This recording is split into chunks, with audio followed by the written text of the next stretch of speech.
That's the second biggest monkey head I've ever seen. I used to be an adventurer like you. Then I took an arrow in the knee. The definition of insanity. Would you kindly pick up that shortwave radio?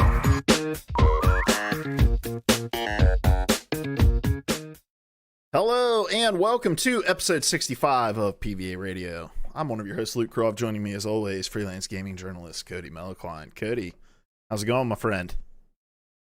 I'm doing very all right. Very all right. Long time no talk, man. I feel like it's been forever. It always feels, even when we just miss a week, it feels like so long. Yeah, it's just because, I don't play anything other than League of Legends and Teamfight Tactics anymore, so there's no opportunity. We got to correct that. So, also joining us, it's his favorite time of the year because we have successfully abolished the sun. Ladies and gentlemen, Larry Hunt. I'm back in the nighttime where I thrive. Hi. Do you legit like this? I really do. I'm sorry. Oh, it's so bad. What are your thoughts on this time of year, Cody? It's sort of dispiriting. I'm not gonna lie. Yeah, I think I have a little seasonal affective during this time. Like I get down in the dumps and I just don't spend a lot of time outside when it's sunny. I burn. I am a vampire, and so this gives me more time where I feel comfortable outside. We'll see if I'm with you. With the summertime, it's hot as fuck. I don't want to be out there. But I also, now the weather is perfect. I'd love to just be able to sit on my porch at the end of the day, drink a beer, and watch the cars drive by. What? I live in a neighborhood. It's all there is to see. I grieve the loss of your jam-packed evening. Hey man, look, we all have our own ways of relaxing, okay? And I so choose that. My life is not. I've never claimed to have an exciting life. It's true. I think your bathtub shenanigans are probably more enjoyable. Gosh, did that when I got home today. I'm actually starting to feel a little sick, so there is that. Yeah. Just throwing up everywhere. You're welcome, audio listeners. This is PvA Radio. We get together each and every week over here on twitch.tv/PvA Radio at 9:30 p.m. Eastern Time. Each of us brings one of the biggest gaming news stories of the week to the table. Then we have an in-depth discussion about it. Consider it your collaborative audio feature article. And Cody, what do we want people to do with that? We want them to spam that emote in the chat and just also paint on your garage door using finger paint. This would be a nice fall-time activity. Yes. If you can't catch the shenanigans live, you can watch it on youtube.com/PvA Radio, where we break it out topic by topic, or you can watch it in its entirety, or listen on it on podcast services everywhere, including Apple Podcast, Spotify, Google Podcast, and one of these days, Conan O'Brien's going to call us up, and he's going to say, "You motherfuckers want to be on the most revolutionary podcast in podcast history over here exclusively on Luminary?" And we'll say, "Yes, Conan. Revolutionize what it means to be human while you're at it. Thank you." So, we're also on Luminary. All right, guys. Let's get the podcast kicked off with what have you been playing? Larry, let's start with you. What have you been playing? Well, I know it's going to shock you, but purely Apex. There is nothing but Apex. There is nothing but Apex. My family is like, "Where have you been?" And I tell them I've only been in Apex. Our friend Seth has gotten about as into Apex as I have. And so it's just been a bad combination because now that I have someone that wants to play it as much as I do, I'm on all the time. The event's over, but I am still just loving the game. Nice. I may just become an Apex streamer. I may quit this show, and 24/7 I'm streaming Apex. He wakes up, he's like, "Honey, where's the R301? Get me my R301. And Cody. She's digging through all my bags of coffee, like, which one is that? Cody, what have you been playing? Yeah, so I wasn't here last week, so I didn't get to talk about the Outer Worlds, but that's pretty much exclusively what I've been playing. It's not by any means a revolutionary game. So it's not the Conan O'Brien of video games, is what you're saying. It is not. I wouldn't call it the Conan O'Brien of video games. Okay. But would you call it the Conan O'Brien of Fallout games?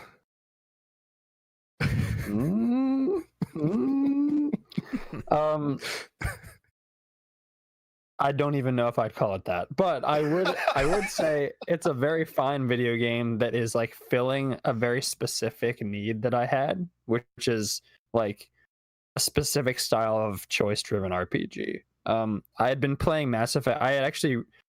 I bought for $20 Mass Effect 2 on backward compatibility on my Xbox One because that's a thing you can do, and so it's fantastic. Just to kind of satiate that need, and that was the week before Outer Worlds came out. I've really been digging Outer Worlds. I mean, it's got all the comparisons to Fallout are 100% there and 100% warranted. If that is the kind of game you've been missing since Bethesda decided to go down the live service rabbit hole, I would definitely suggest checking out Outer Worlds. It's got the kind of quirky writing. I mean, the team behind it made New Vegas and made the original Fallout. So it's not exactly the lines are there, but the writing is just as quirky as those games. The anti-capitalist and anti-corporate message is great. I'm on board with that. It's not subtle. It doesn't need to be subtle. It plays with it, like jacks that up to like 11, which is hilarious. Like what would happen if capitalism just went completely rampant and like every aspect of your life was governed by it? These are big ifs. I don't know if you know this. This is not how our world currently works. Excellent. But the characters are great. It has the kind of squad like companion system that New Vegas had, or not New Vegas, that Fallout 4 had, and it's sort of similar to Mass Effect 2 as well, and Mass Effect 3. I'm just really enjoying it. Like the game bends to how you want to play it, which is the biggest part of it and the biggest aspect of it that I'm really enjoying. I made two characters. I made one character that is totally speech driven, all about persuasion, charm, hacking, and lockpicking and stealth, not about combat whatsoever. And I've been playing the game that way, and I have so many bullets because I haven't really shot anyone. And the game allows me to do that. And then the other character I made, at the beginning of the game, you can adjust like your base stats, like intelligence, charm, strength. I reduced intelligence to the lowest possible value. And then going for a realistic playthrough. Yes, and then I beefed up charm to max. So I'm like a total dumbass who just kind of gets through life on charm alone. And there are options in the game. That's more of a Luke Croft playthrough. Exactly. The game adapts to the point where like I'll have dialogue options pop up, and in parentheses before the option it just says dumb, and so it's the dumb dialogue option, and it just leads down some hilarious rabbit holes and dialogue exchanges. So the game is really flexible, and because the scale is somewhat tighter than a Bethesda game, they can allow for like a lot of different possibilities. You can kill everyone, you can kill no one. It's a lot of fun. I'm really enjoying it. Roy Speedrun in the chat says, I'm about 10 hours into Outer Worlds. I think it's a fantastic game overall, one of the best I've played in a while, but it kind of just makes me want to play Fallout. And that's been the funny thing about watching kind of the roll up to Outer Worlds is they're not bashful about it at all. No. Like, and it's not just in the design of the game itself. It's in the advertising for the game, all of the little like you know how Fallout has the Pip-Boy videos that are really like kind of 1950s inspired, and they're doing the same exact thing with their marketing. It's kind of like, and Roy Speedrunner will probably know a great example of this because I can't think of one off the top of my head. It's kind of like a band who was wildly popular who decided to change their sound, and one of the members of the band was like, fuck you, I'm just going to go and make the greatest hits over and over and over again, and people are going to eat it up. That's what Outer Worlds seems like to me. Like, Fallout went this direction with Fallout 76, where while they try to have some subtext in all Fallout games that is like a commentary on how the world works, but they're also like, here's $100 a year subscription. That doesn't make any sense. And here, just drop nukes everywhere. Yeah, Because it's exactly. fun. Yeah. That meme that Circle Hunter, he changed his name, Spooky Haunter, some such in our Discord he dropped, where the guy said, I think it was a real complaint on a bulletin board. The guy said, I'm having a problem with my Outer Worlds copy. It's not requiring a $100 payment for single player campaign. But that's just kind of how it comes across to me. Like the guy who, it's just soul food. Like, we know people want this. The people that used to make it don't make it anymore. And I know these were the people that used to make it. Yeah. But I think that is totally right. But I think they've made some smart additions and kind of changes to the standard formula. Like, that's why I say I knew what I was getting into with the game, and that's fine. Like, there's room for that, and there's room for whatever the hell Death Stranding is, and there's room for whatever Apex is. Like, I know what I wanted going into Outer Worlds, and it gives that to me in a really high quality way. Like, I do think the pickup and like inventory system is kind of messy, but also, like, unlike a Bethesda game, you can't just pick up random shit and pick up everything. So your inventory doesn't stack up as much that way. They've kind of streamlined what you can and can't pick up. The gunplay actually feels, I think, better than in Fallout. Although I don't use it very often, so take that with a grain of salt. so you would call it somewhat acceptable. All of the Somewhat accept, yes, very all right. all the things I've said in this conversation may imply otherwise, but I'm actually quite a bit of a Fallout fan. Before I crap on them one more time and say the gunplay being better is a pretty low bar to clear. Yeah. Yep, but it's the kind of thing where I'm not like totally relying on their version of VATS, which is like slowing down time to get through gunfights. I don't know, like it's definitely comfort food, but there's nothing wrong with that in my mind. Nah. Yeah. And then you mentioned Death Stranding earlier. I do want to mention we are not going to be talking Death Stranding this week because we haven't played it. But I know there's been a lot swirling with the embargo having come up, a lot of reviews. I'm going to be playing it over the weekend. Cody, I'm sure you're going to be playing it over the weekend. And I'm sure Larry will be watching some gameplay. I can't get it to load on my Xbox. If you could offer some support. So just know that next week's episode is probably going to be titled, Seriously, what the hell is Death Stranding? I think that will have to be the majority of our conversation next week. So just a little caveat here at the top. It will not be a part of this episode. I have been playing Teamfight Tactics, man. That has been my life.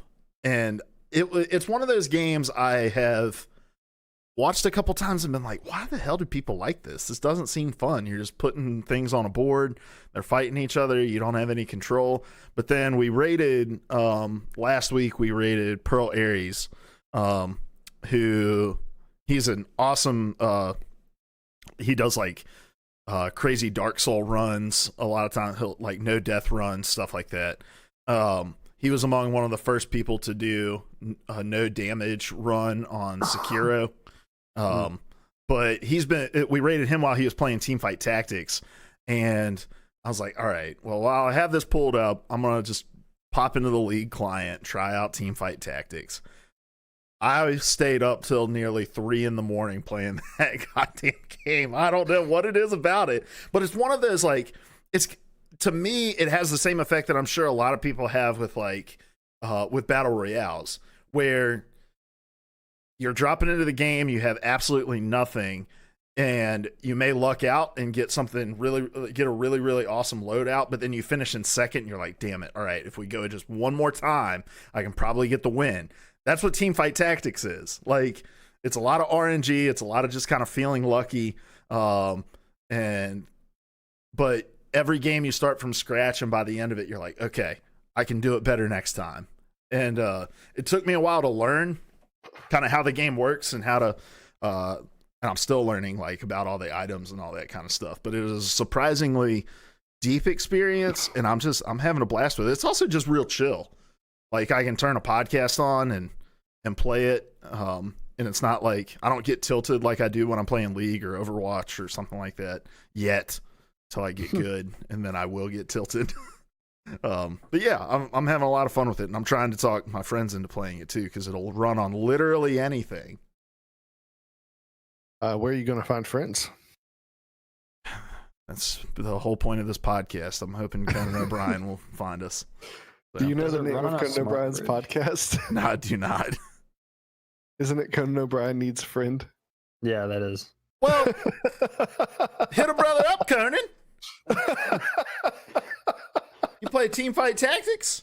Add my riot tag. I don't know if that's what it's called. I'm new to League. Is it called a riot tag?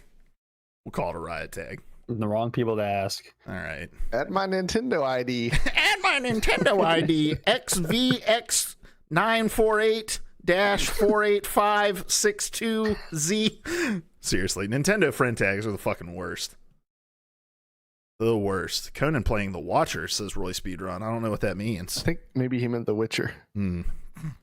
Check yourself, Roy Speedrun. All right.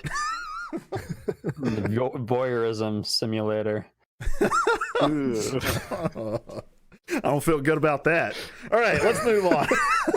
Takes a certain type. Oh, here we go. He did a bit where he played The Witcher but called it Watcher. Jeez. All right. We're the boomers now. Great. Okay. Actually, no. You watch Conan. You're the boomer. Moving on. Larry, I believe you have a follow-up for us today. Did you put this in here? Indeed, I did. I just wanted to give a quick update on Blizzard since we've talked so much about them. And to be clear, we're updating their suspension of Blitzchung for speaking out after winning the Hearthstone tournament in support of Hong Kong. And as you may be aware, this past week there was a little event called BlizzCon. It's kind of a big deal for Blizzard. There were protesters at BlizzCon, still upset about the Hong Kong situation and Blizzard's failure to be supportive of that. But there weren't enough to be super disruptive or anything. At BlizzCon, Blizzard President J. Allen Brack apologized, and he said that they moved too fast on their action and they were too slow to communicate to the community. And he ended his apology by saying, quote, "We will do better going forward, but our actions are going to matter more than any of these words," end quote. And what was Brack's first action? To make sure that we knew that that he encourages free speech everywhere, except through official Blizzard channels, and he will not be lifting the 6-month suspension of Blitzchung or the two casters. And he went on to explain during the questioning of the reporter that any message not focused on games can earn a suspension, and that this wasn't about the political nature of the message. And that just prompted me to have a little thought. Can you guys think of any time on a Blizzard stream where it deviated from the game being played and they may have talked about something other than the game, even if it wasn't political? I'm sure you have an example in mind. He's asking this in a leading way. If you can't tell. I was hoping you would come with some examples. I mean, I have some examples, but it sounds like you have something very specific here. I just remember one time a bunch of shoutcasters eating whole lemons. Mm. I'm not sure that was super relevant to Overwatch. Yes. Yeah. Yeah, I don't know. Let's camp out here for a second, because I do think this is worth us talking about. Well, the tent. Here, I'm with you, Larry. I am okay with this explanation if it's actually true. Like, if Blizzard really was tightly focused on making the game about the game and not about things outside of the game, I would be a little bit better with this reaction. But it's not just the lemon thing. You know, I think of it, and I want to say this and make it very clear. I am not saying they shouldn't be doing this, but like, they were selling pins at BlizzCon in support of all the proceeds went to the Trevor Project. And that is something that is outside of official Blizzard games. Like, it has nothing to do with their games. It is something that is I mean, some people would deem it as political. It's definitely highlighting a social issue. And so he's not just saying we want our official channels to remain about the game. He's saying we only want you to talk about the things that we deem worthy of talking about.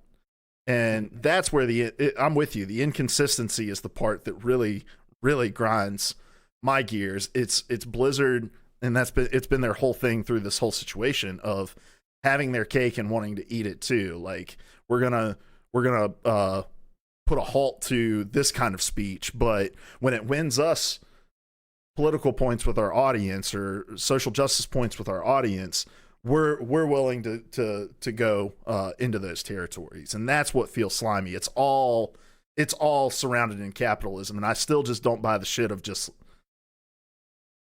it has nothing to do with the political message. He also mentioned something about the NetEase channel that does Blizzard's PR in China, talking about protecting the pride of China, in that tweet that came from one of their official channels, and him being like, we don't review any of that, we don't give it the green light, yada yada. And it's like, but you can do something about it after the fact, and you didn't. Mm-hmm. Like, I don't know, the whole situation's scuffed.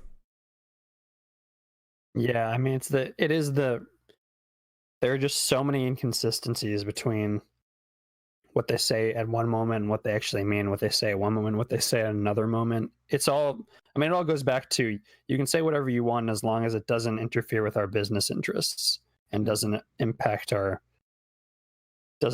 shareholders, doesn't impact investors or bottom line. And the irony being that the actions they have chosen to take and have impacted their sponsorships and have impacted their bottom line in significant and meaningful ways. It's just, I mean, we've talked about this before, but it's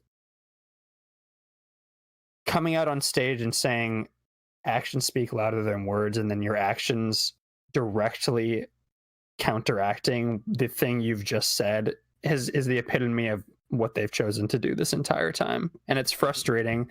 And it's frustrating too, because, and I'm sure we'll talk about this for your topic as well, Larry, the message that the Blizzard's developers have chosen to put into their games are running exactly counterintuitive to the messages that Blizzard higher ups are imparting to their audience with their actions.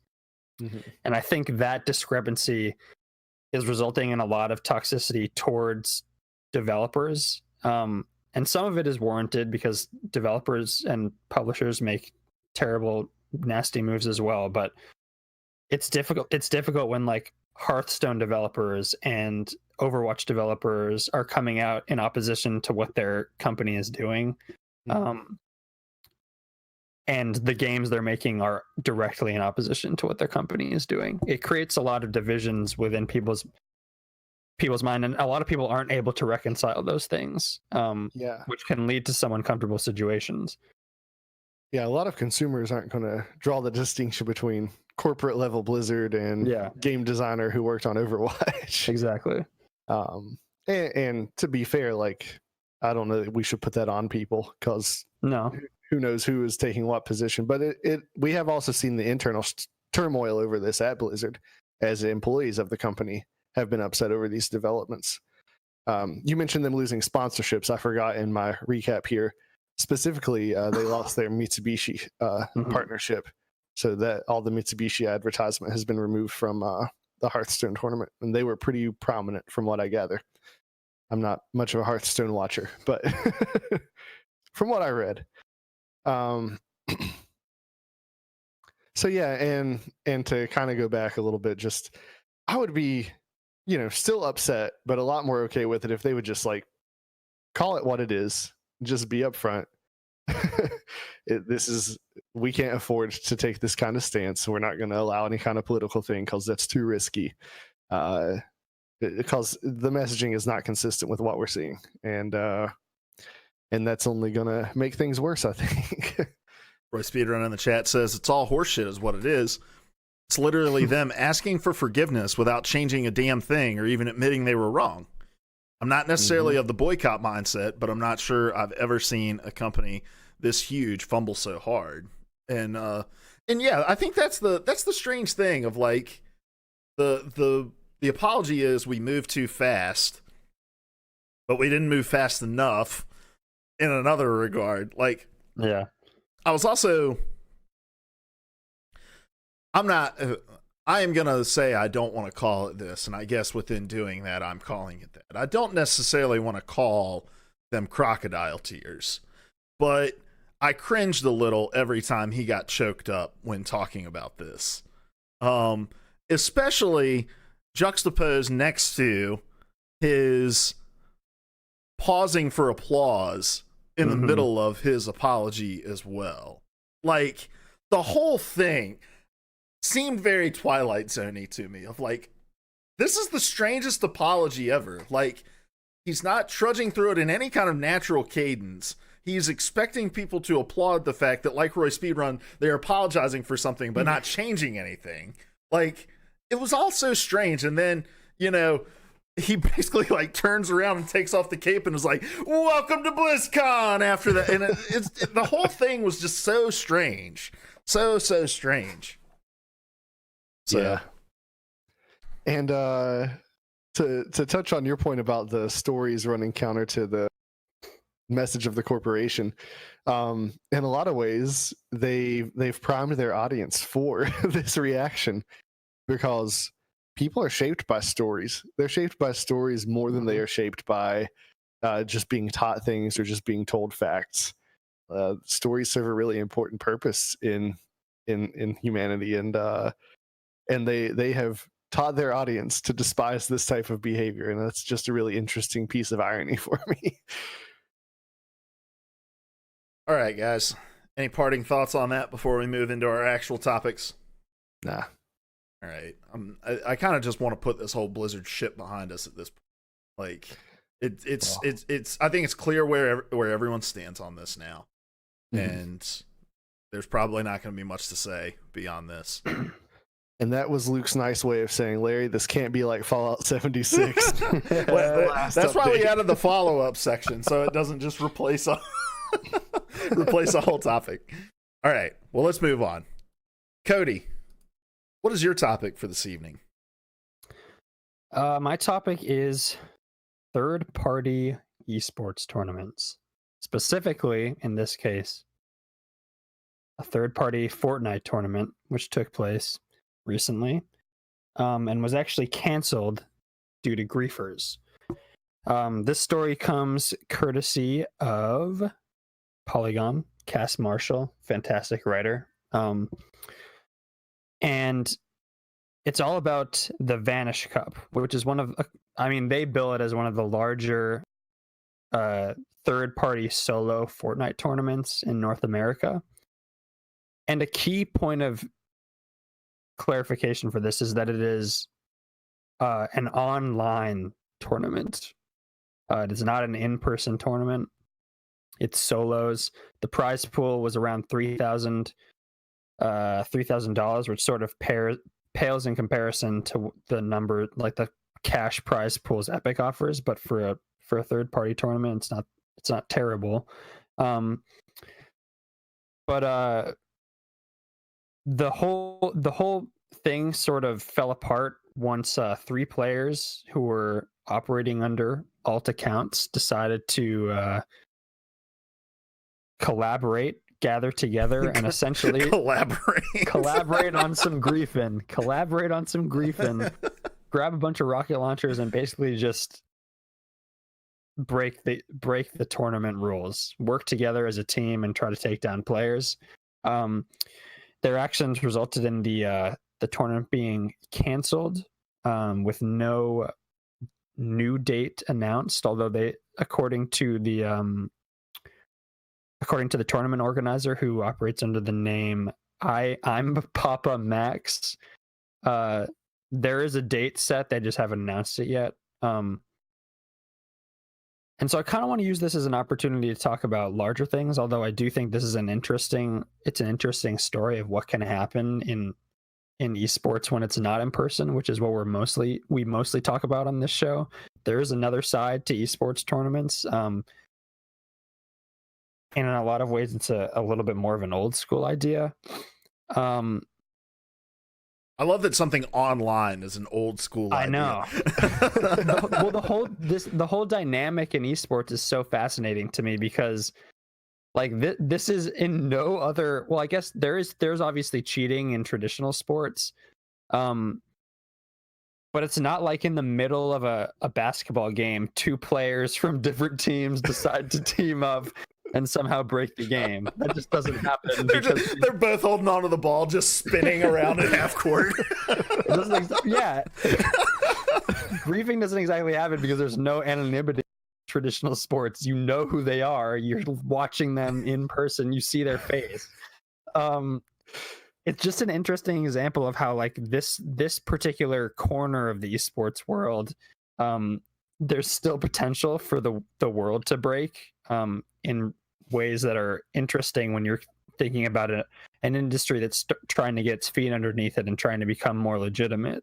What do you guys think? Because the article, I mean, does mention a few ways that online tournaments can be advantageous for tournament organizers and players. But what do you guys think of the concept of an online esports tournament, especially in the world of esports today? I like it in terms of it provides accessibility to something that I think a lot of people like trying to enter that kind of scene might not have access to. Definitely.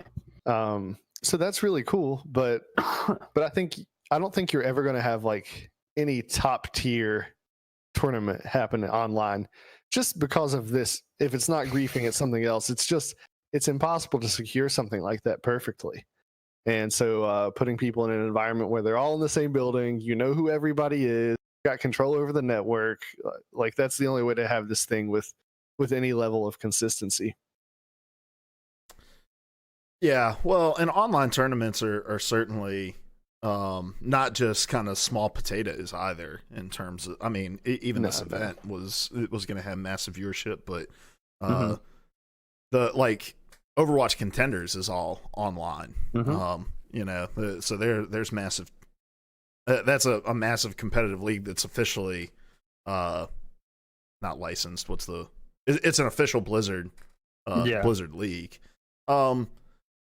I don't know, but it is still. I mean, like everything in esports, it's still very much a wild west. I think one of the things that's mentioned, one of the quotes in here that I found kind of interesting was from. Okay, let me ask this as an aside, guys. I'm a huge esports fan, but I still struggle with calling these individuals by their tags. Like I do too. Like, I'm watching Worlds, you know, and there's like the Shy and Showmaker people. It like, I don't know. There's a part of me, old school, okay, boomer me. That wants to be like, just use your real names, please. All right, I don't want to fucking call you Hydration. Let's just call you by your given name. How do you guys feel about that? I like the use of the gamer tag, but yeah, I don't know. I guess I'm not as old as you are. That's true. Yeah, I mean, I sort of laughed when I was talking about the tournament organizer's name by accident, but that's true. It's just because sometimes the names themselves run counter to the legitimacy that the sport and the industry as a whole is trying to achieve. But like, I do like the idea of like names and identities are somewhat different in the world of online gaming. They always have been, and so I think carrying that over is, for me, I think super interesting and kind of honors like the legacy of where this stuff is coming from. There should probably be a screening method, and I obviously there is. But like, there's actually an esports sketch on SNL, I think last week. Yeah, with Chance the Rapper, and I think there's a whole bit in it where he's like a traditional sports announcer, and he's been tasked with covering this esports event. And he's interviewing a player after the match, and he tells the player to turn around. And what's the player's name? It's on the back of their jersey. It's something Panda Sex or something Yeah, like that. Panda And he's Sex 6'9" or something yeah, like that. he's like, nope, not gonna say that. But I don't know. I think if you're trying to find legitimacy as in a traditional audience, you're gonna struggle. But I don't know if they're 100% doing that. I think it's an interesting element of esports. It's an interest. You can build up like a cult of personality around it too. There's a whole branding aspect of it. So I don't think it's totally foreign to traditional sports. I mean, granted, some people change their names completely in real life, like Meta World Peace. yes, Yeah, Chad Ochocinco. they're nicknames, but it's not like there's some ridiculous ones in esports. Yeah, well, I think about like the Toronto Off Tank FRD. Before that, in Contenders, he was Fried Winner with all of the vowels removed, and they made him change it from what it was originally, which was Fried Wiener. Of course. Of course. So there is a little bit of QA that goes in. There has to be. Choosing these names and allowing them into these official channels, but it just makes it weird because I'm Papa Max makes a great point. Yeah, it makes it awkward when you're reading it out loud. Well, there's a caster, which he now is like the GM for 100 Thieves, but he's a league caster called Papa Smithy, and everyone just calls him Papa, and it's just strange to me. It's strange. Yeah, disconcerting. Roy Speedrun says, "Really? I think the tags are pretty fun. It's fun." He says I'm gonna rappers stop have there. their dumbass names. Why can't we? What did he say? He said rappers have their dumbass names. Why can't we? I guess if somebody can be Soulja Boy, I can be Panda Sex 69. All right. You. Anyway, I'm Papa Max. Makes a great point in a quote here. He says, quote, "We pulled, it was like 35,000 or 40,000 viewers, I believe, throughout all player streams."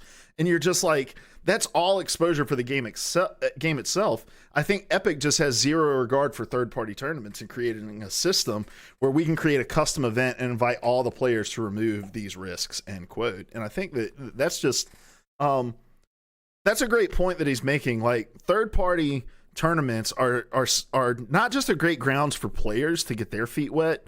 And, you know, like, I grew up playing sports, organized sports, and I miss the competition. I don't have time to join like a rec league and go, you know, play because they're practicing at like 4:00 in the afternoon, you know. I've thought a lot about joining an esports team that plays in these kind of third-party tournaments. So it's a great opportunity just to have fun, get some experience and organized play. But it's also a great opportunity for observers, like the people who control the in-game cameras to get their stuff, for casters to get experience within it. They're pulling these resources together and creating these productions voluntarily, but it is bringing massive exposure. There's a big company called Broadcast GG that does a lot of Overwatch content in Contenders, especially in some of the more undercovered regions like South America. And I think for a while they were pulling all of those resources together for free just from people who wanted to get experience doing it. And I think that companies would be wise to recognize the exposure that's being given to their games because of these. And these are companies who profit off of exposure in the opposite direction. And so they should be well familiar with how important these things are and how many eyes it can bring. And I think just the disregard for it from up top is something I'm glad that I'm Papa Max noted. Yeah, and it's something that I think that's something that Epic is noting as well. I know someone at Epic made a statement recently saying that they would invest, part of their plan moving forward with esports is to invest a little bit more in third-party tournaments, just to kind of like bolster them with some of Epic's resources. Because you're right, it's a great feeder system for esports talent on both in front of and behind the camera. And I think I don't mean to be flippant by saying this, but it is like, I sort of think about, especially at this level and lower, like third-party tournaments are kind of like higher level intramural sports. which is great. I mean, I think it's great. Like as you said, Luke, you can find pretty much a third-party tournament for whatever you're feeling and for whatever level you're capable of playing at, which is pretty great. Like they're the more local things. There are more national things, more international things. But it's just a great opportunity to, I mean, the appeal of it is accessibility, like you said, Larry. There are obviously drawbacks, and this is the case of some of the drawbacks to it. But I think it would suit Epic and other developers and publishers whose games are being played in all these venues to kind of keep an eye on this stuff, and to not just shrug it off as, oh, it's not our esports league, so it doesn't matter. Yeah. What are your thoughts on this, Ninja Squirrel? I think I've already voiced them. The gamer tags are awesome.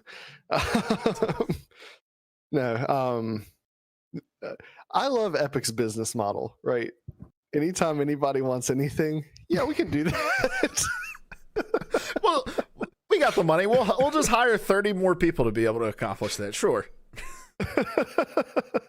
I know that's not the point you're making, but no, I think that Epic would be wise for sure to invest in this and to make this easier. I'm just restating the same things you guys have already said. It only benefits them. There's no reason not to. Yeah. I guess I'm sort of curious overall about the future of these kinds of tournaments, because it and Luke, I think you'll have the most to say about this because you are sort of the most capable of prognosticating kind of where esports is headed. But it seems as the industry itself gets larger and larger, these tournaments simultaneously fill a very specific role within the industry, and also sort of the discrepancy gets larger and larger between like where developers are seeing their professional leagues going and where these tournaments are going. Obviously they fulfill different needs, but I think more and more developers are investing in their own leagues and kind of shrugging this stuff off, although Epic has done that and sort of starting to correct it. But where do you see the future of third-party tournaments going as this industry just kind of balloons even more in the future? See, I think I agree with you to an extent, but I also think there's a flip side of that coin where the exact opposite is true. Mm-hmm. Where there are so many, I think about, especially like Overwatch and League have such powerful observation tools built into their just standard client. You don't have to have any additional software to be able to create a quality broadcast. You just need 3 or 4 different people who hop in as observers, being able to check out different places and know how to run OBS. If you watch the Overwatch World Cup over the weekend, you saw casters had, let me see if I've got enough slack. They had these things on their desks and they were running their own broadcasts while they casted the games, like switching between scenes and pulling up graphics. They weren't doing all of the observing and stuff. But my point is that the tools are so accessible anymore that creating a quality broadcast at any level is achievable. And I think because of that, we're in look, Overwatch, I think, is maybe an outlier example because their esports are so poorly run, especially once you get beyond the Overwatch League level. All of their tier 2, tier 3 shit is just scuffed. The Overwatch World Cup, scuffed. Like, I don't know if you guys saw any criticism around the Overwatch World Cup, but it was a nightmare. Teams spending $60,000 to fly halfway across the world, get bounced after playing for an hour and a half, like, because they only played one preliminary game in a single elimination tournament or whatever, like, scuffed. But I say all that to say Overwatch has handed a lot of their production, especially in the tier 2 and almost exclusively in the tier 3, over to like Broadcast GG, these people who are doing these, who were hosting third-party tournaments, who are being brought into the fold, not as like employees of the company to do this, but like kind of as official partners. And it's I'm sure it's a way of shaving costs. Like Broadcast GG foots the bill for bringing all the talent together, and I'm sure they get some sort of kickback from Blizzard for producing these things. But I worry with it that it's going to become an excuse for the bigger companies to just say, we are going to solely focus on the top 1% of the top 1% of talent in these games, and to hell with everything else, there are other people who are willing to do it for free, and we don't have to invest in it. And so I think to answer your question, I think third-party tournaments are going to just grow in their popularity and their significance. And as smaller companies who aren't getting their foot into the door, like in terms of sponsorship, get a hold of these, hey, that's 50,000 eyes that can get on my brand from this Fortnite tournament who may not have an official sponsor. Like, oh, it becomes a whole other like influencer marketing opportunity almost. Mm-hmm. Yeah, I think you are right about the accessibility. And I think that can be a great gift and also kind of a curse in some ways, and that because the technology is so accessible, it means that anybody can get it, which means that there are so many people out there doing it. But that also means that the people will always the cream always finds a way to rise to the top. That means people are going to have to be more creative, more talented, and kind of more personable to be able to grab people's attentions with these kinds of things. And maybe it'll mean that there'll be more specialized tournaments that kind of have a gimmick or have a specific draw for people. The more that there are, but I do tend to agree with you. I don't mean to come across as saying that like it's the end of third-party tournaments are going to disappear because all these big companies are investing in their own like professional leagues. I think they both fit. They both meet a different need, and I think it's important to have both. I think it creates a healthier ecosystem overall, and it creates a healthier pipeline for talent as well. Yeah, speaking of personalized tournaments, if somebody gets a May Snowball Offensive tournament off the ground, I am in. I'm sure you can find it, man. I'm sure you can find it. Join like, I'm not kidding. If that's something you would want to do, you could join like Jane's Discord. They're doing pugs and all kinds of shit all the time over there. So, and they host tournaments and, I think they have even like mock leagues that go on. So there's a world for champion May Snowball Offensive player Ninja Squirrel. That's right. The May is May tournament. That's right. With his comments on Hong Kong coming right up. Only Hong Kong all the time. Yeah, it's and also with esports growing, there are so many people climbing on top of each other to try to get to the top, and it's just creating a more and more of an opportunity for prices to just be undercut and the bottom of the market to fall out because hey, there's tons of people just doing this shit for free. Like, why pay? Yeah, there's only going to be room for one person to ascend to the Conan O'Brien of esports coverage. That's right. So I don't know. I love esports. I'm excited to see where it goes. I think it's interesting because there really isn't like a traditional sports equivalent like we become so comfortable trying to find. I guess the closest thing would be like, there's an undergirding like amateur scene in basketball and football within the collegiate system that has been long taken advantage of in a pretty predatory way, which is hopefully coming to an end. So, but that's really the only equivalent. But that's not something that you can't create a college football team from your basement. All right? Yeah, you can create a third-party esports tournament that is wildly successful from the comfort of your own home. You don't even have to have pants on. Yeah, I think it's interesting. I think the farther along in esports life cycle we get, and the bigger it becomes, the less and more useful the analogs to traditional sports become. It's just interesting. The conversation around this stuff fascinates me too. I'm not as knowledgeable about it, but even as someone who just has a cursory knowledge, this stuff, I mean, it is the future of it is interesting and problematic in so many ways. I saw you drop an esports topic into the show notes. I was like, hell yeah, I get to talk about esports and it's not me bringing it up. We got to cover each other sometimes. All right. Well, let's move on. Guys, I want to talk about Google Stadia. What's that? Exactly. Stadia. That's where I want to start. Do you realize there is less than 2 weeks until Google Stadia starts shipping out to users? I literally did not. didn't. You did not, Until I read exactly. that in the show notes, I'd forgotten all about it, to be honest. Okay, so there's my first question. The first question I have in the show notes here is, where do you feel like we are at in terms of awareness and excitement for its release? And I know you're exaggerating, Larry, when you say, what is Google Stadia? But it's not far off, right? No. In fact, my wife and I talked about game streaming earlier today. She wasn't aware of any of that technology coming up. And in that conversation, I did not even mention Google Stadia because it had fallen completely off my radar. It's insane.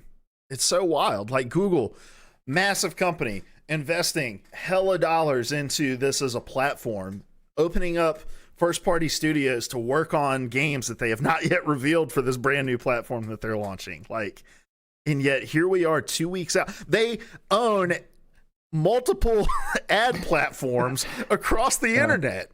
And here we are, 3 people deeply ingrained in the gaming community, feeling like we haven't seen anything about it. Like the first party games in particular, like anytime a new console is launching, like that is such a big thing. Like, what are the launch titles? And the fact that we're 2 weeks out and like we've not heard anything about those games still, like that's you can play Destiny 2. It's 3 years old. 2 years old. I don't know. It's so weird. Like and maybe part of it is the Kojima effect, that like the entire conversation in gaming has been consumed with Death Stranding for the past week or so.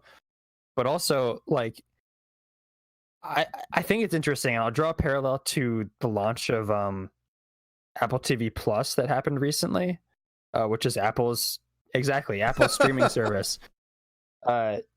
These are 2 massive companies entering into an industry that they're not totally familiar with, and it shows how even companies of this size and with this much experience can fumble the ball when it comes to starting something new. Like, people literally didn't know how to access Apple TV Plus. They're like, how do I get to the Jason Momoa? He says that in the past tense, like I know now. He's like, I had to read tutorials online to figure out how to do it, and to access shows that I'm not going to watch and I have no interest in watching. But I don't know. It's a sign that like this takes a lot of work and a lot of experience to get down, and like even Sony and Microsoft have only recently figured out how to do this right. When you say this, what do you mean? I mean, like launching a service, not like this, but launching a service that people need to have a new frame of understanding. Like Microsoft is leading, I think, very carefully into what their next console is going to be. We have an idea, but they haven't really dropped it yet. Sony has bungled PlayStation View and like all these other things. What was their streaming service? PlayStation PS Now. Yeah. But still they bungled going. Which it's very much still going, but the awareness around it is not nearly at what I think they hope it would be. Roy Speedrun said Apple TV launched, and I expect the same comment about Stadia in 2 weeks. Yes. I just think entering a new world takes a lot of like, you need to really know what you're doing, and even Google and Apple sometimes don't know what they're doing because these are new worlds they're entering. Well, yeah. Go ahead. With Apple, my sense is that that Apple maybe felt like we're Apple and we've released something new, and that's probably sufficient. But with they Google, also launched with like unique programming, like exclusive programming that they thought would grab people. I don't even know if Stadia has that I'm aware of at the moment. Oh, yeah, we don't know about it. If they do, and maybe they'll go the Apex route and like, hey, we've announced this awesome thing day one. But with Google, it feels like that's deliberate. And we've talked about this a little bit before, but that's kind of Google's MO. They do these slow walking, soft launches of things, and just kind of wait to see if they're really going to take off or not.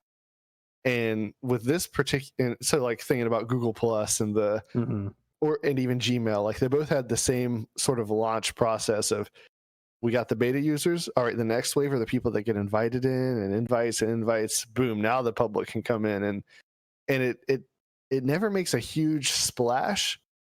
At the end of the day, Gmail was successful, Google Plus was not. But I just don't think that sort of like soft walking into a thing is going to work in this particular industry. Is the 2 weeks, so the thing launching in 2 weeks, is that just beta access? That's the Founders Edition. So that Founders Edition. Yeah, okay. that's the controller and all that. But even that is in stages. So if you pre-ordered, it's being shipped out in waves. So even if you pre-ordered, it doesn't necessarily mean you're going to get your Founders Edition, which I guess is the controller and the Chromecast. You're not even guaranteed to get that on the day and date of the launch. And I think what's interesting here is how we're talking about it as a product, right? Like we're comparing this a lot to services with PlayStation View, PlayStation Now, Gmail, Google Plus, like whereas I feel like they tried to announce it as something that we would see more as like a console launch in a way. Like, yes, we understand it's a service, but I think they had a recognition that people love hardware. They love being able to like feel what they're purchasing. And so, hey, here's a controller. Well, you understand that all other controllers will work on this, ones that you probably already have in your home, but we're going to launch this controller alongside it. And I really don't know if anybody has figured this out. Like Game Pass, I wouldn't say was a wild success right at the start. I think people liked the concept, struggled to understand the concept particularly well at its launch, and it's since grown. It's been fostered in a really great way. Sony is light years away from even starting to figure out how to do this kind of shit. Like, yeah, they have been releasing details about the PlayStation 5 via Wired.com, guys. Like Sony is not some grand master of like divulging information, right? And the two examples you gave, Larry, despite the success of Gmail, like there are tons of examples of things that Google has bungled completely, from both a product standpoint and a services standpoint. Google Plus, Google Wave. Yeah, you're Google much more Glass. locked into that. Google Glass, yeah. And even Apple. Like, Apple is still riding the waves of being the product kings of, what, 6-7 years ago? Sorry. Like, but they're not really great at anything outside of iPhone launches anymore. Like, I don't feel like the iPads create as much excitement. I don't feel like there's enough difference between like the watch models to create a ton of excitement. And I think you've got your like obviously hardcore Apple fan base who's gonna go after all of those things, just like people voraciously went after Google Plus when it launched. But yeah, what kind of loser would do that? Exactly. But you're not going to find success in these markets just by speaking to your most dedicated fan base. You've got to extend beyond this. And it's just, this is something that I feel like gamers should really, really care about, that Google has not allowed us to care about because they haven't kept it in front of us. No, they've done a pretty terrible job of like, we're plugged into this world and we didn't know that it was or I forgot that it was coming in 2 weeks, which is even worse than not knowing in the first place. Yeah. Like I had to look it up. I knew it was coming out this month, but for the purpose of the topic, I was like, it's like Google Stadia release date. And even when you do that, guys, you're typing in Google Stadia release date, and you know how Google will serve you like an auto response answer? All it says in the autofill is November 2019. No date, no nothing. You have to like actually search it and get the actual date. So it's like Google can't even figure out their own, which that served you through like an automated system. But still, the point is like this is something that when it was announced, I mean, I was on this podcast saying this is going to be the biggest thing for games since online connectivity. And I still believe that as a concept. I think the concept of streaming games is going to be as revolutionary as online gaming. I thought Stadia was going to be more central to that shift. And it just doesn't, I don't know if it's that they don't care, if it's that they don't understand, like, but Google's got the money to go pay people who do understand. So that doesn't seem like a great excuse. Yeah. Part of the problem for me is personally, in terms of like having confidence in the idea, is not so much the idea, but Google itself. Google, because of, I mean, it operates, like you said, Larry, like its rollouts are kind of very old school, not old school, but like old school just means something different in Silicon Valley at this point because things move so quickly, but like old school tech. Boomer. But like Google has, at any given time, Google has so many different projects and has so many different plates spinning in the air and is very willing to drop plates at a moment's notice. They've done, obviously, you mentioned a couple of products they've done that, or services they've done that with in the past. I don't know if, like, I don't feel like I want to invest in a service and then it's just shut down and I lose access to the games that I would access through that service. And I'm afraid that if this doesn't work out for Google, they'll just kind of drop it. Yeah.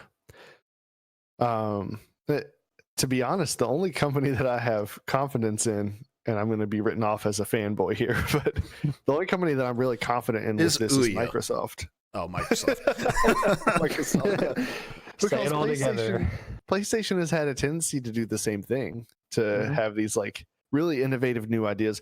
Granted, they do a better job of pushing them, but if it's not working out, they'll just let that thing die quietly.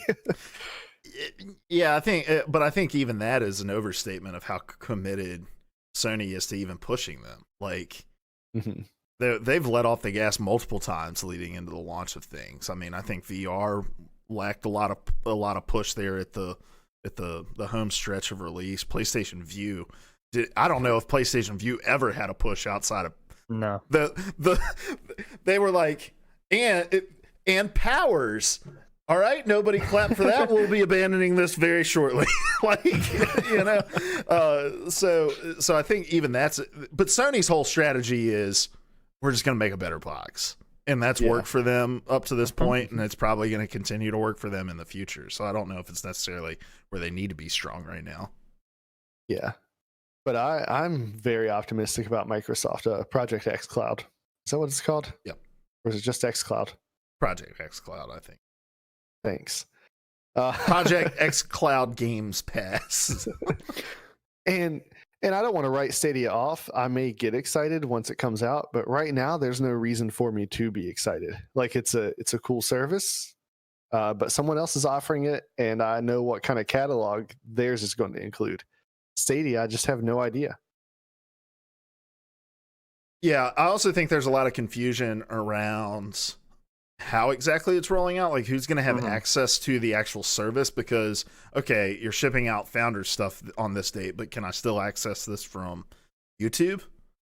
Like, can I still access it from my browser? What phones are going to be supported here at the start, or is it only for these founder members who are signing up? Like, I think there's a lot of confusion around that rollout too. That, I mean, it's what we've seen in gaming all around. In some ways, Google is fitting right into the gaming culture, in the sense of like, here's our trifurcated launches that make absolutely no fucking sense. If you're in tier 1, you get it here, tier 2, then with this, and then tier 3, get it then. Like, that's what we've seen as a trend across the spectrum, but I don't think Google's doing it intentionally. I just think they really have no idea how to launch this thing. But Cody, to your point about they're constantly spinning plates and willing to let things fall, like, this is going to sound strange. Like I'm saying one thing, but I'm not sure if gaming culture is the place you want to do that. I know. Like, it's so large, but yet the conversation is so like niche and packed in tight. Like, we all kind of have the same channels that we go to, that things get mega amplified. Like, yeah, you can abandon Google Plus because I'm sure there's people who love social media and stuff like that, but there's not like social media aficionados out there and like really deep fan cultures around them, to that are going to get bummed when or just outright pissed when you abandon something. I just don't think gaming is the space you want to go in and be like, we're going to try and have a really quick ripcord out if it doesn't go our way immediately. Yeah. Yeah. Is YouTube gaming still a thing? They're making another big push on their Okay. live streaming side. I don't know. I think YouTube gaming as a brand is gone, but I know they just signed over at least one, like, I'm trying to remember. I think he's with 100 Thieves as well. He's like a content producer for 100 Thieves. They signed him over exclusively to stream over on YouTube. Everyone thought he was going to go to Mixer, but yeah. Anyway, yeah. I feel like you were going somewhere there. The reason I brought it up was, as you're saying, like, is gaming the place to do that kind of rollout and that kind of abandonment if it comes down to it? I feel like you're not going to get more than one crack at this and doing it well. Mhm. And in a lot of ways, they've already taken their crack at it with gaming. But yeah, if they launch this and then just mothball it, like, that's it. I think this is their one shot, and they got to do it well. I'm just not confident that that's what's happening. Yeah, I think that the concept, I mean, I think we all like the concept and like the actual idea of it. It's just a hard thing to sell, because you're right, Luke. Like, in some ways there seems to be confusion about like there's a confusion, I guess, about the launch of it and also just the concept itself. Like, how do you sell something that they're trying to sell as if it's hardware, in an industry that loves hardware, but the core idea of it is not hardware. The core idea of it is to expand the concept of the hardware you're playing it on. It's not coming other than you get a controller, but you can play it with any controller. You don't get a box. You can play it on any box. It's kind of a hard concept to just like sell in a traditional setting, like a showcase, like what Microsoft will probably do with the next system it's doing. Microsoft seems to be taking steps towards this future. Well, I mean, we've talked about this before. While Google is like blasting off to the moon with no parachute. Yeah, well, and all of that with the parallel recognition that they are trying to monetize this thing as if it is a traditional. Yeah. So yes, you're paying for access to it, but hey, you want to play Watch Dogs 2 or Watch Dogs Legion, sorry, $60. You know, like, they're selling it like it's a physical product or like a downloaded product, when in reality it's just $60 access to a server that has the game on it. Yeah. It's wild. So we're kind of touching where I want to end this, and I want us to talk on a scale from 1 to 10. How comfortable are you with the long-term outlook of Stadia? And on a scale from 1 to 10, and I guess you can kind of roll this into this as well. Like, what do you think the number you give in the first response means for the future outlook of the concept as a whole, and especially as Xbox gets into rolling out their own similar service? For Stadia in particular, the long-term outlook, I feel, is like, I would put it at a 3. Like, I have very low confidence. I'm not at a 1, like, this is definitely going to fail.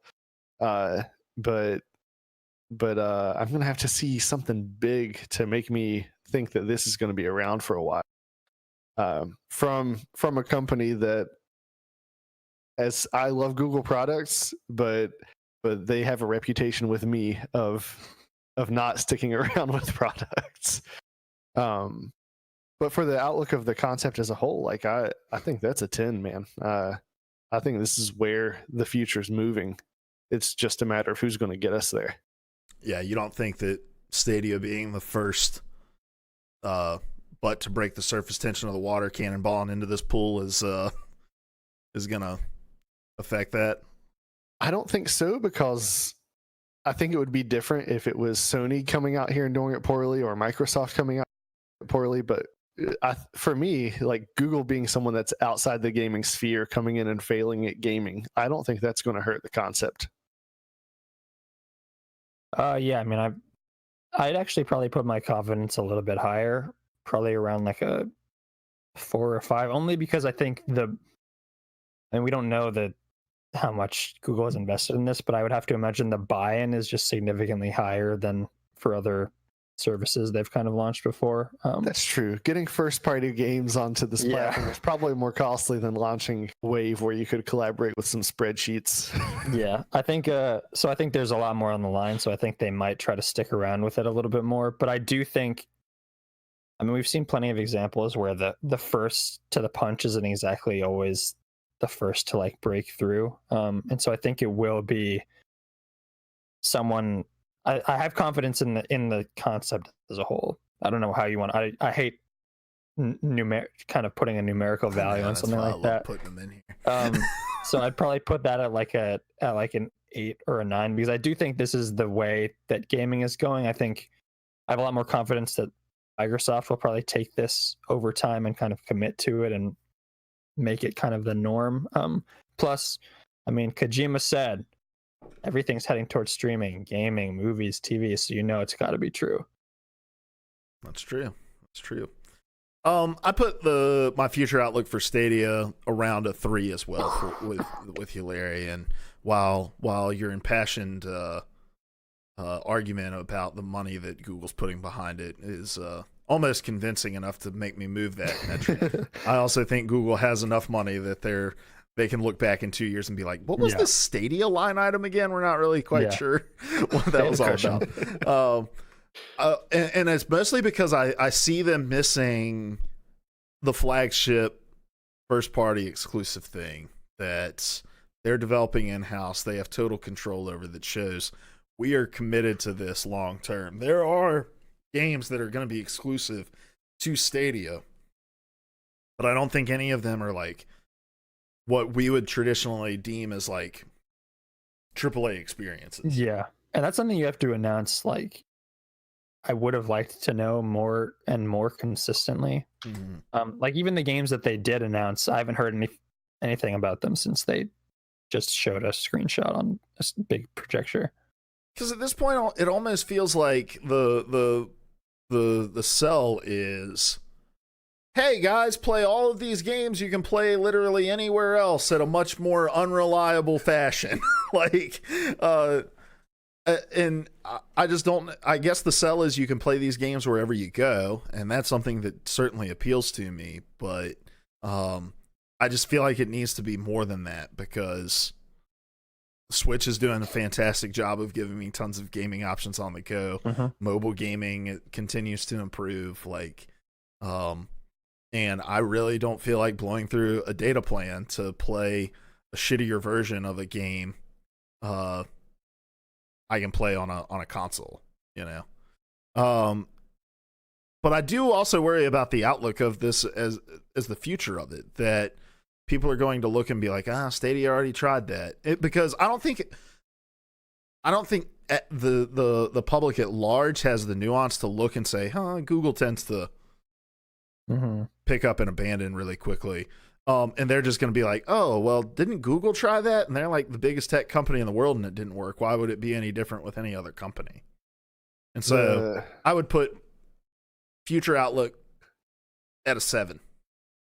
The one thing about that prevents me from going with you there is the fact that Microsoft is on this. Because Microsoft launched Xbox with this vision of the constantly online gamer, and everybody hated it universally. Not universally, but just about. It wrecked their launch, right? But here we are doing exactly what they said we'd be doing. But it's different. Like, even when they announced that, the advantages of it were so kind of abstract in terms of how it benefited us as people who play games. Whereas I think the value proposition here is a lot clearer at the top in terms of, play games anywhere. You can stream it on any device. You don't need a high-end computer to play these games at the top specs. Like, I think that is a clear value proposition that if it's bungled, I don't know. Like, I think the messaging about always online is a lot clearer now. I agree with you. Xbox is doing the same exact thing. They're just talking about it in a way that's a lot different. It feels a lot different. Yeah. we didn't catch it, but earlier Roy Speedrun said, I mean, realistically, what percentage of people have internet good enough for Stadia? And do we know what kind of internet that's going to require yet? Yeah, Or they we announced. They released information on that. Let me look it up. Google Stadia network specs. I mean, it's a legitimate question, though. Yeah. We talked about when we talked about this originally. We talked about the infrastructure that needs to be put in place to be able to even make it work for most people. Google recommends 10 megabits per second, which will deliver 720p video with stereo sounds. Okay. Which I don't think is totally unreasonable, but again, you can play anywhere else. You can even play in handheld on Switch. Most games at higher 720p than at 720 and docked at 900p for a lot of those games. Yeah, at a much more reliable clip. Like, can't imagine playing this game riding in a car down the road on a phone and maintaining a stable enough connection for it to work. I can take my Switch with me and it's going to be fine. So, the use that my wife and I kicked around earlier may be unique to us. I don't know, but I don't even think about this service as like an on-the-go service so much as I think about, oh, cool, we can not buy 2 Xboxes next go around and still play the same game together. yeah. All right, guys. Well, let's move on to our final topic. Larry, what are you bringing to the table for us? And I've got to run for just a moment, so you guys carry on without me. So I know you said I wasn't allowed to talk about Blizzard anymore, but ever again with one of the biggest gaming companies in the world. No more conversations. Continue. So my topic is actually about Overwatch 2, which got announced at BlizzCon, and we all saw it coming because it leaked, and it leaked hard. I don't know. I'm not really sure how to approach this topic with Luke on because I was going to jump straight into it. We can cover this. We'll just bring him in when he gets back. All right. So they released a story trailer for Overwatch 2, which was 8 minutes long. Yeah. And a gameplay trailer. Did you get a chance to watch that as well? Yeah, I watched both of them. Yeah. Okay, cool. So I guess just what were your initial reactions to the story trailer? What'd you think of that? And what did you think of an 8-minute story trailer as an announcement for a game? I'm gonna put at the top here that I find it. I think a lot of other people, a lot of games journalists and critics have found it difficult to reconcile the two halves of the Blizzard coin at the moment. I'm gonna say that at the top because I find it difficult to like. Let's talk about that at the top then. I was going to put that at the end, but yeah, I find myself at odds like trying to talk about Blizzard products because I am actively boycotting them. Yeah, I haven't played Overwatch since the Blizzcon incident.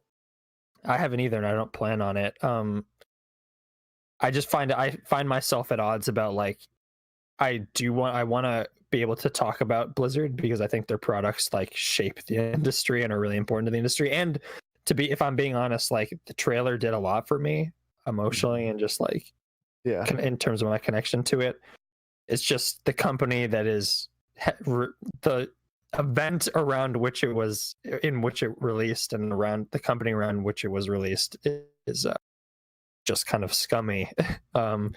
And so there's an ethical and kind of like a just pure entertainment divide in terms of the way I'm thinking about Blizzard right now, and I'm still actively trying to reconcile those two halves. Yeah, that's fair. And I'm in the same boat of I am currently I am boycotting Blizzard at the moment. But I want to look at what's been put out there and appreciate the art that's been rendered by the people who may not necessarily hold the same values, even 100%. If at the end of the day, I won't be buying that product.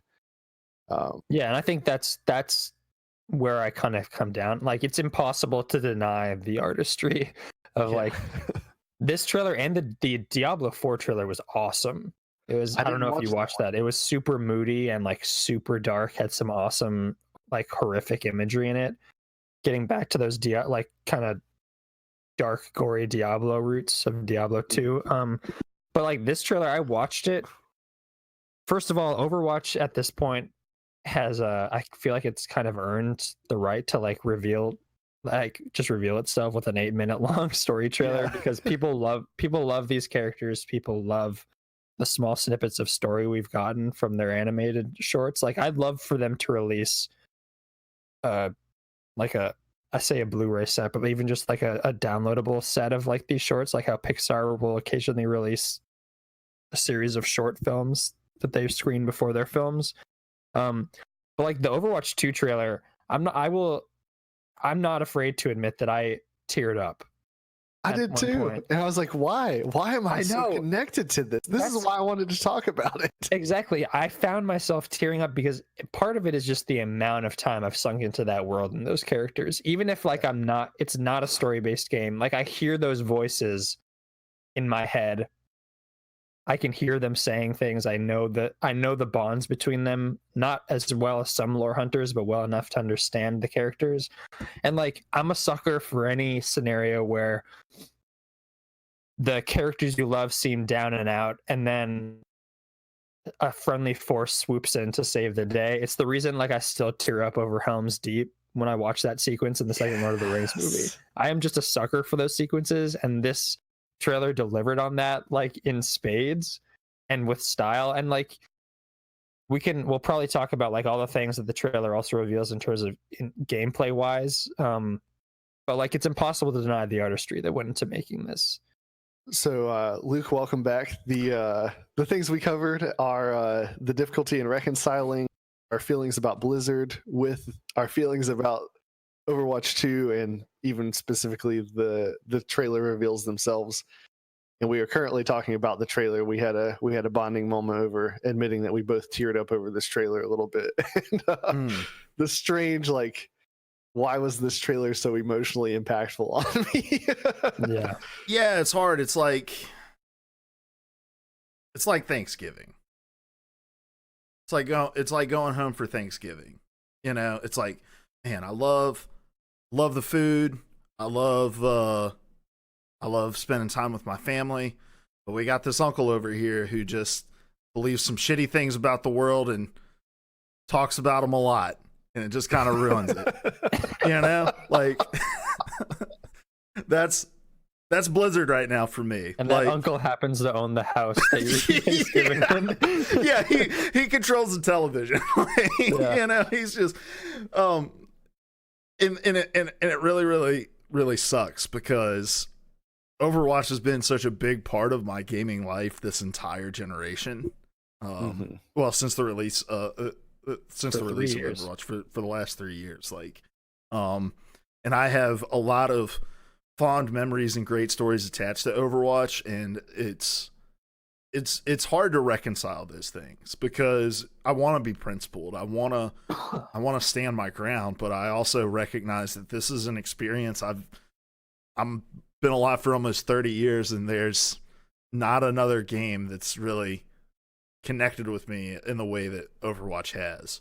And so that's why I'm kind of like, look, with the response at BlizzCon, with Jay Allenbrack, you know, and his non-apology at the beginning of the event, I was like, this is my opportunity to just move on from this. I know who you are.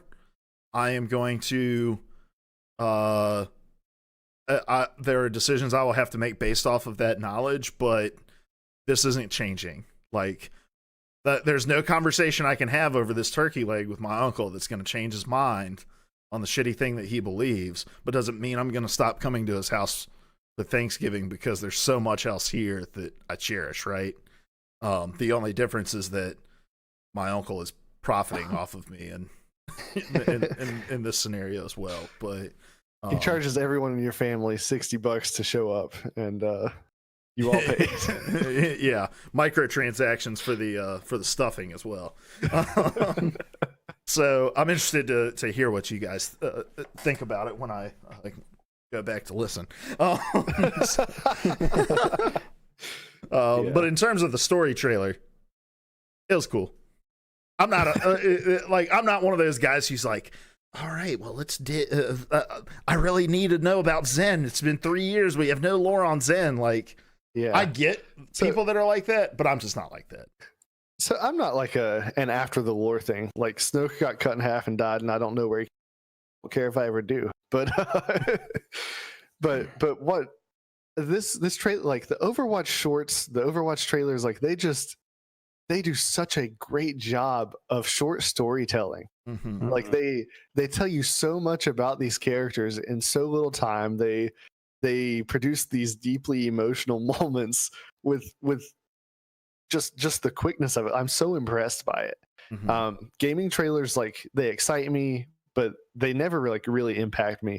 The only exception to that was the Halo trailers back in the day, and that's what I felt like watching this short. I felt like I was back in high school watching the Halo 3 Believe trailers.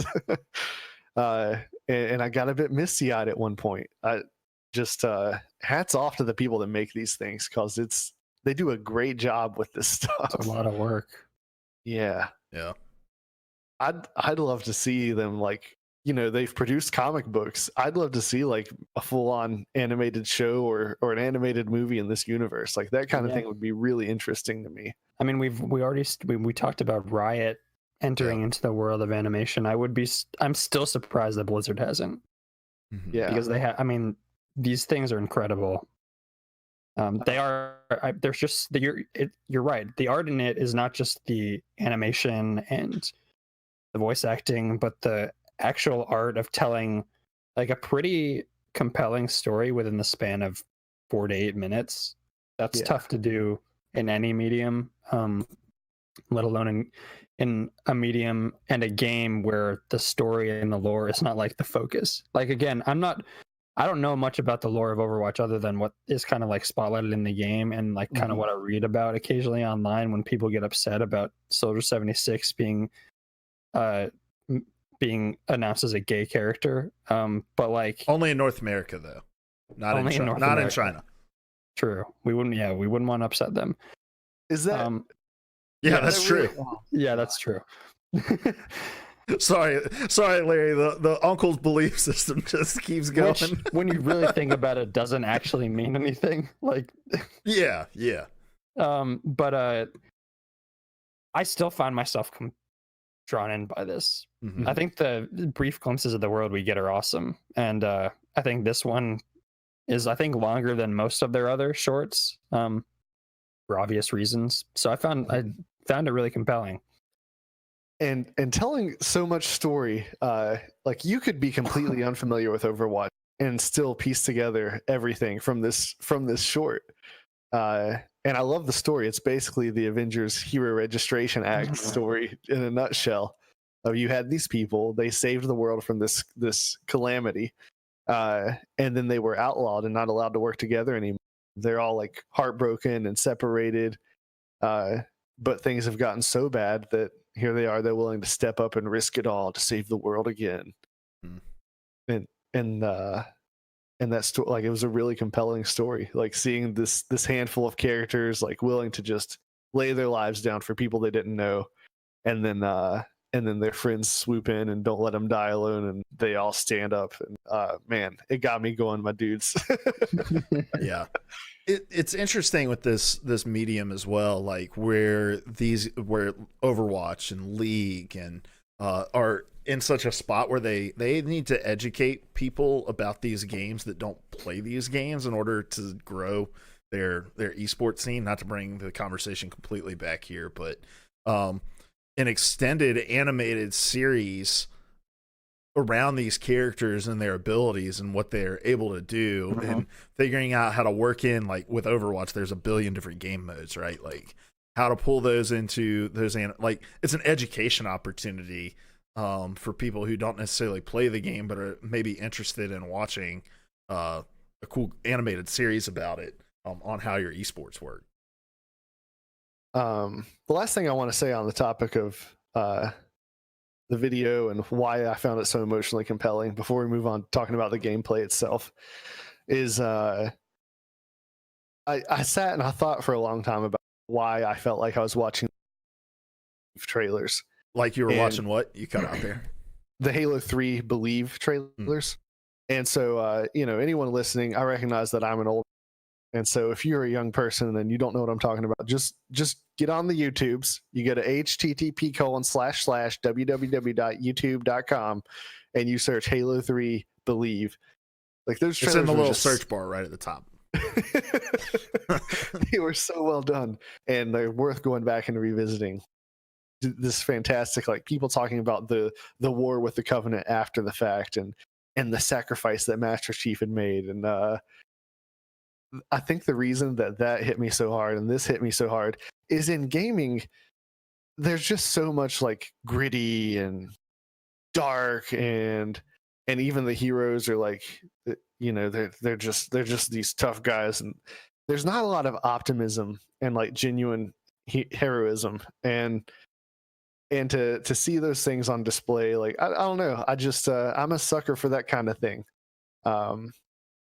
We live in a world that's not it's not very optimistic. And when I can get a dose of optimism and people like willing to genuinely stand up and do the right thing, even if it's going to cost them, like I love that. That's the kind of story I want. Yeah, and it strikes the right. They've always managed to strike the right tone of not being too sappy or saccharine, because I feel like boundless optimism can oftentimes bleed over into that. But they've managed to make it feel earnest, even if it obviously is in the service of earning money, which is no small feat. And they did it again here. Yeah. So yeah, I've ranted about the trailer and how much I enjoyed it quite enough. So we can move on to the gameplay. Cody watched the gameplay trailer. Did you get to watch that, Luke? Yeah. Of course he did.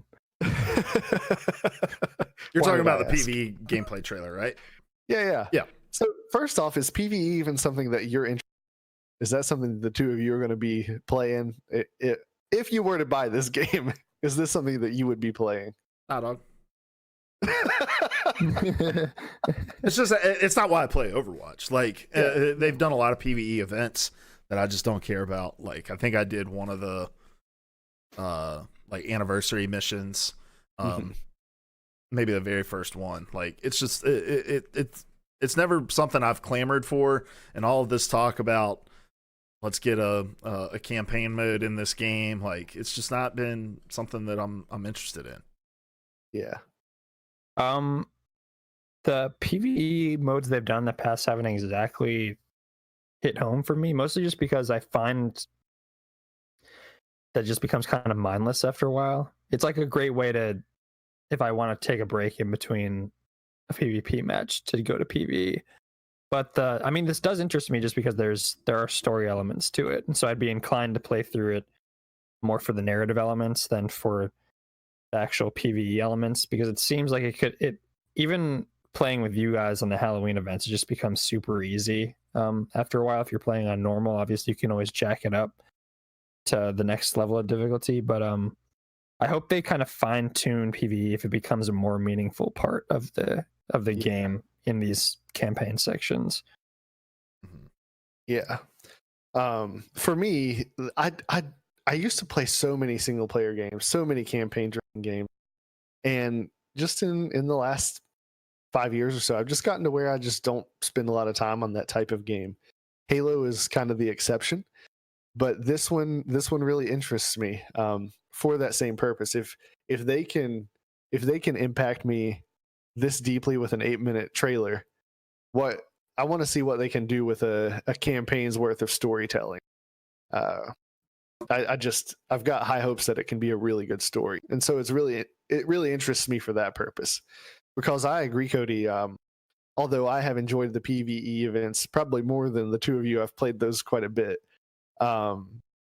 They are not the most mechanically satisfying gaming experiences. It's really easy to just find how do I cheese my way through this rather than really feeling like I've accomplished anything. I also hope that I hope that the campaign isn't just, I mean, on some level it will be, but I hope it's not just a way to like teach people how to play the competitive. I do hope it can kind of that's kind of my worry. I hope that the mission design is actually somewhat interesting to justify having a campaign mode, as opposed to just like, oh, this is suddenly a payload mission. Oh, this is suddenly a control point mission. Like, I want there to be meaningful mission design in these things. I just don't know I don't know how much they're investing in this. It seems like that's a point of emphasis because people have been demanding it. And so I hope they invest kind of like the creativity they have invested in the competitive, but I don't know. Well, I saw something earlier about where Kaplan said something along the lines of like, the PvE we're developing for Overwatch 2 is the reason that we haven't innovated a lot with our other events, because we're putting all of that energy and attention onto that. So I'm not worried about it for that reason. I'm also not worried about that concern because there are so many different gameplay elements that are a part of the PvE that are not going to be brought over into the competitive mode, in terms of leveling up your skills, being able to combine, like creating new like synergies between characters, like in the short where like Reinhardt and Brigitte stand together and make a bigger shield, where you combine Mei's ult with Tracer's ult to create like an explosive ice shard blast. Like, those things aren't going to make their way over to PvP, so I don't think it'll be really like a training mode for it, just because you'd be training people to use things that aren't going to be available for them. Yeah, it's less that and more like, here's how you play payload, here's how you play control point. It kind of like how fighting games do that shit of like, all right, well, here's our cast of characters, and now, all right, down to this 2D view, fight. Yeah, that's what I'm worried about, and I probably shouldn't be, because I think as developers, Blizzard have proven themselves to like invest the resources to make these things meaningful. I just don't have I didn't watch. I watched a little bit of the gameplay, like the full mission gameplay, because they did release a full mission that people could play at BlizzCon. I watched a little bit of it, but I still don't have a concrete idea of like how the scope of the campaign, I guess. And we'll get more of an idea of that movie, but just some concerns. So with everything that you've seen, what from the gameplay was most exciting? Was there anything besides what you've mentioned already? So let's just kind of wrap this up, I guess. Hit whatever features we haven't hit, and whether those were really exciting or kind of worrisome. Yeah, the thing I'm most excited about is that a lot of this isn't coming over to the competitive side. And I mean that like, I'm not saying that it's kind of joking that I'm saying that, but I'm legitimately, I think in order for esports to succeed and competitive gaming to succeed, there needs to be a level of consistency with the product. And some of the things that were being talked about in terms of leveling up characters and your abilities get stronger as you're going throughout the game, and you can invest more resources into making this character strong. I was like, this is going to change the landscape of the competitive side of the game that people have thousands of hours in at this point. And there's an entire league built around this. And Overwatch is already going to fuck up whatever transition is going to be required to get to this, because there is a new competitive mode. I think it's called Push. It's like a tug of war mode that's going to be in it. They're going to fuck that up already. So I'm just glad that there's not even more things for them to fuck up in terms of the competitive side of it. But similarly on the competitive side, I'm glad that they're giving all these updates to Overwatch 1 users as well, in order to not split up the community. I think that's an amazing decision. I think it's incredibly important for the scene moving forward, especially because there are people like me who just don't give a shit about the PvE and would feel slighted if it was like, all right, well, you got to come buy Overwatch 2 to get a very, very similar competitive experience.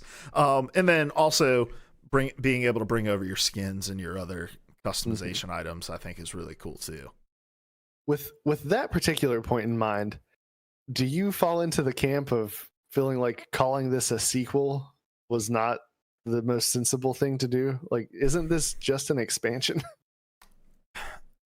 What does sequel even mean anymore? The second iteration of. At I'm this kidding. point. I know what you meant. You know, like I think the definition of sequel is changing so dramatically in the gaming space. I mean, you think about Fortnite Chapter 2. Like, I think there are people at Epic that consider this to be like the sequel, and I think that in some ways they talk about it as a sequel. It's a new map, the overhauled, you know, mechanics, and the adding of the long requested bots into the matches.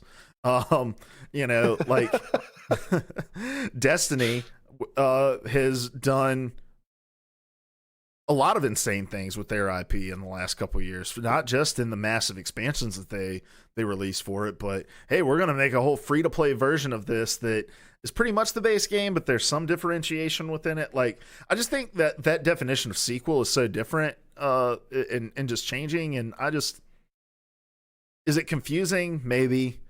Is it a mistake? I don't necessarily think so.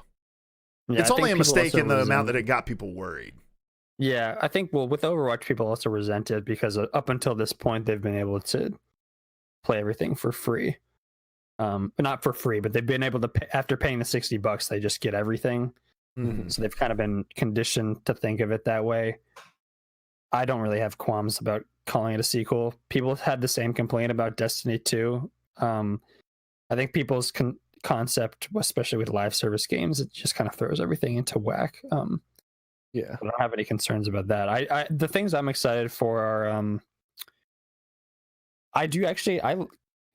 if in the PV, I like the idea of being able to upgrade your characters and like unlock kind of special little talents, bringing a little bit more RPG of Blizzard's RPG pedigree into Overwatch is interesting and could yield interesting results in the PV. Obviously, I wouldn't want to see that transfer into PvP because that presents absolutely bonkers balancing challenges and kind of destroys the competitive edge to it. I mean, at least they've perfected that already. Yeah, exactly. Which Jeff Kaplan wisely tipped his hat to during the presentation. Dude, Kaplan was awesome. He was like, I'm going to be honest, guys. I totally forgot what I came up here to talk about. Joked about the leaks. Yeah. I do like Jeff Kaplan.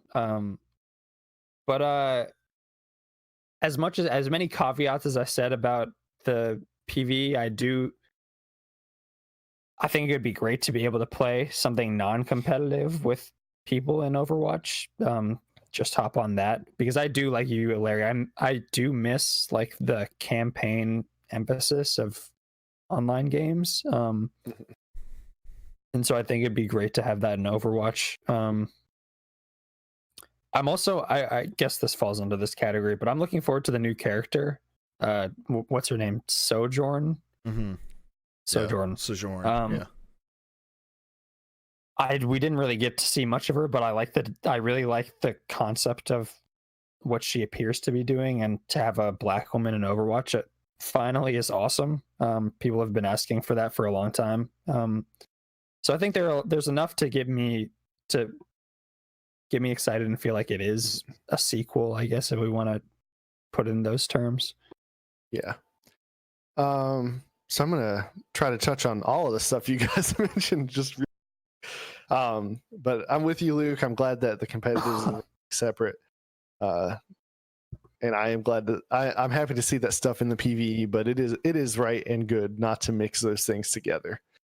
As far as calling it a sequel goes, like I don't like it, but I don't care enough about it to get angry about it. Like, my thought was, you called the first thing Overwatch Origins Edition, so just call this Overwatch something else, and that just makes more sense to my brain in the way that I think. But at the end of the day, calling it Overwatch Odyssey. 2 isn't Overwatch Odyssey. Calling it Overwatch 2 isn't going to keep me from buying it. Blizzard's crappy policies are. Truth. I look forward to playing the story, and it's worth noting that they showed several characters that have been the next Overwatch character at some point. I'm blanking on the robot, the android thing's name. That Is it McCree- Ava or something like that? I think so. So you have her. You have the bad guy Zenyatta.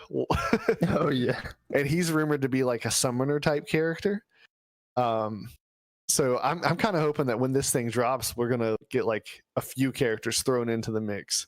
But I'm doubtful about that because of how difficult it is to balance things when they just drop one character at a time. I was really surprised how front and center that robot character, the flying one, was to the marketing. Like, she was a prominent part of the story trailer. Obviously, she was in McCree's little short, but it got to the point where I'm like, did they release her as a character and I just haven't played the game in that long? Because she was such a prominent part. So obviously she's going to be a big part of the franchise moving forward. Yeah. There are two things that concern me. One is It's Echo. the new game. Yeah, it is Echo. You're right. I was like, I Echo. know it's not. I was like, I'm pretty sure it's not Ava, but there's a league character named Echo too, so I wasn't sure. There's a Siege character named Echo as well. There's an Echo the Dolphin character named Echo also. Yo, that game is about aliens abducting your family, and I just And you thought have it was to about. time I thought it travel. was a Stop it. fucking swimming simulator when I was a kid. Thought I was just eating some fish until I got bored and went into the orthodontist. Wait, did your orthodontist have a Sega Genesis too? Yes. Dude, mine did too. You'd go there and he'd be like, all right, before I torture your mouth, you can play Street Fighter. Well, as you can tell, I didn't actually get to go into the orthodontist. My sister did. We could only afford one pair of braces, and she needed them. We flipped a coin. What was I talking about? Oh, yeah. Yeah, sorry, I derailed you. The new game mode push.